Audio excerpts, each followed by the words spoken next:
Hello and welcome to this episode of Anime Splash. I'm Neal Trotter. I'm Ricky Morris. Today we're going to talk about an anime called Psycho-Pass. Now, if you're unfamiliar, Anime Splash, what we do is we look at the first 3 episodes of an anime, and then based off those 3 episodes, determine whether or not we want to continue watching the entire anime. So we checked out Psycho-Pass, and we're going to start with a breakdown of the plot. So Ricky, if you may. Alright, so this anime takes place in the future, and in this future setting, people's mental health are recorded with a psychopath, which shows police officers whether or not they're crazy or not. And if it's shown that they're crazy, they get arrested and they get sent to emergency therapy instead of jail. But basically, the story centers around this one woman called Akane. And she just started out with the CID. They deal with especially crazy people that, start going around committing crimes and whatnot. And she's like an inspector. And what the inspectors do is that they sort of take care of these enforcers. Now the enforcers are technically considered to be latent criminals, meaning that they themselves are, as crazy as the criminals are trying to catch. So she has to sort of make sure they stay well behaved and everything. And this has this kind of dynamic between her and them, and it's just the story they just go out and solve crimes and murder cases and stuff like that. Yeah, so it's a murder suspense action with that whole totalitarianism thing, Minority Report type of thing, where you're predetermined, already decided what your ability is, your potential is before you even carry it out. If you ever read that book, 1984 by George Orwell, that Orwellian type of philosophy.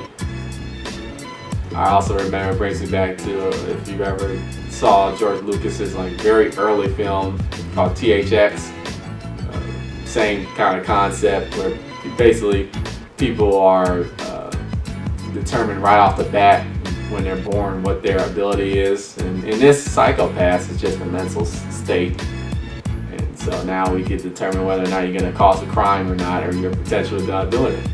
So of course that brings up all types of philosophical questions, like, is that right? I mean, is it really possible to do that type of thing? And in the very first episode, you get that question.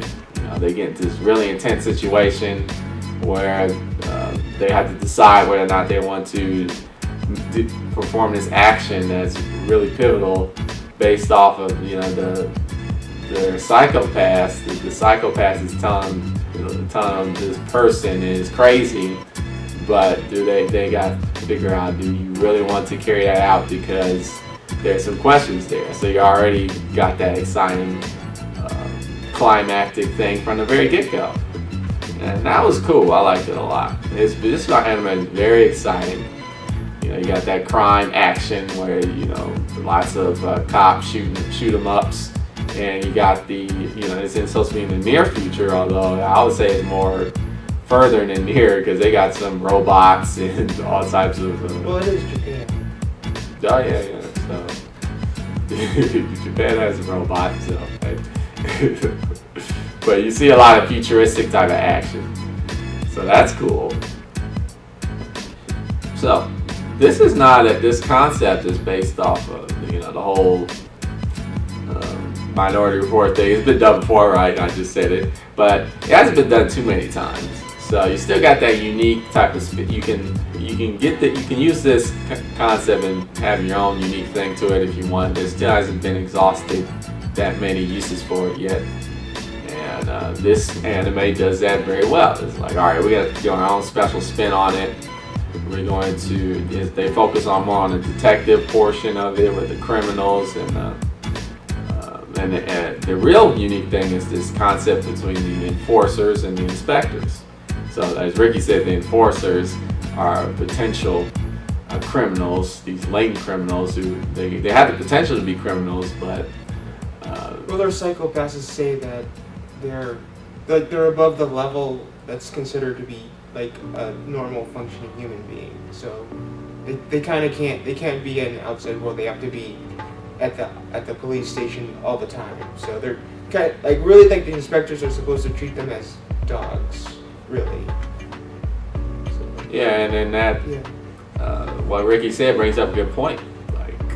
You're saying these are potential criminals, but are they really potential criminals, or is just what it is that they're psychopaths? This supercomputer is saying that, well, based off of this rating that we've developed, with this genetic rating, we've determined that you're probably going to be a crazy person that's going to do some crazy criminal action. So therefore, we're going to either lock you away in some isolated environment, or we can put you in a situation where you're just in this police station all the time and you can track down other criminals. So already you're like, okay, is this right? Is this and correct? even that was true for like one of the characters. Another one of the enforcers, like I think he used to be an inspector, but he was on the job for so long he started being able to recognize who's crazy and who's not, and that somehow brought his numbers up. So now he's like considered, above a normal level as well. So there's that. So there's that. So you're always, at least I was always questioning. It's like, are they doing it the correct way? Who knows? Maybe, it's working. so, or maybe not. I don't know. But you got that. So the main character is a rookie. So you got that whole thing going on. Of course, the rookie is no experience, kind of is a female. Too, as well. Yeah, very just new, just fresh meat.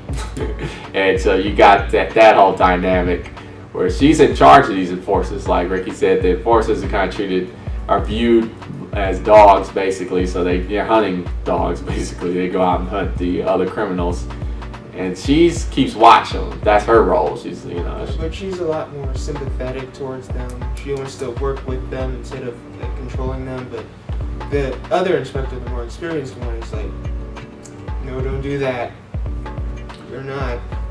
Which opens some more questions. Yeah, just like is it really smart to be sympathetic to these people who are potential criminals or not? Or is that really a smart thing to do? Now, some episodes you see yes. In some episodes, I don't know. So maybe you're giving them too much slack and they're getting a little too crazy and you gotta put them on lockdown. There's the head honcho. I don't know if he's like the commissioner or whatever. No, he's like an inspector too. They're both inspectors, but she's the rookie, so she kind of has to look to him for, like he's the more experienced one. It's like you sure has to listen to him, but she still gets to make decisions on her own. Yeah, so he's more in the ballpark of just, you don't trust these people, they're dogs, and you're supposed to treat them like them. Is he correct? Now, at first glance when you look at it, like, no, that's horrible. People should be treated like that. But then I was in my mind thinking, well, maybe, he's been on the job a long time. He might know something. Maybe in some situations, maybe that's, I don't know. So I think this anime leaves you with a lot of philosophical questions, which I like. And I love how, the rookie, is becoming more based off of experience. She's changing a little bit, starting to come to terms with the reality of what's going on. And she doesn't stay, you can tell, like we only seen 3, but I can tell that she's probably not going to stay in that rookie mode forever. Which is cool, because a lot of animes, they kind of keep characters in like this set emotional state or this set attitude where they never change. I like to see characters kind of change over time, so that's kind of cool. And also they have all these enforcers. There's 4 or 5 of them, but there's one main one. He's in the intro a lot. You know which one it is, right? And he's kind of cool because they have some foreshadowing in the very beginning of the episode, and he mentions it throughout the 3 episodes that we watched. He's got some unfinished business, and they show like this other guy, this mysterious dude. I'm thinking that's probably some sort of rival or some sort of situation. And I'm sure that guy's gonna come in like later in like future episodes, and then I think it's gonna go down. So it kind of motivates you to continue watching the show. So this is a really good show. I really don't have too much as negative things to say about it. You know, I was trying hard to think about something, and you know, I really couldn't find anything, quite frankly. And so I would continue watching this show. I think it's pretty good. Yeah, I would also as well. It's really good. Like so far, the ones of this season, I think it's shaping up to my favorite. So, but you know, there's still a lot more animes this fall season to watch. So who knows? Who knows? But it's a very strong contender. Yeah, from all the anime splashes we've done, this is one of the best ones so far. So if you're looking for like a good anime or a lot of excitement, and it's kind of deep, and it's got some good characters, you want to check out this Psycho Pass, because it's got all the cool things. Great animation too. That's another thing. Nice effects. It's a little gory too. Well, it's a lot gory. Just for that one scene. Yeah, that one scene. That one scene alone was pretty gory. Yeah, and then that's about it. And then you got the kind of the dark, gritty type of feel to it, tone to it, based off of the animation. Yeah, it's like you know, like all those like very gritty cop shows, really. You know, just a little bit of a twist. Yep. So there it is. And that's pretty much that.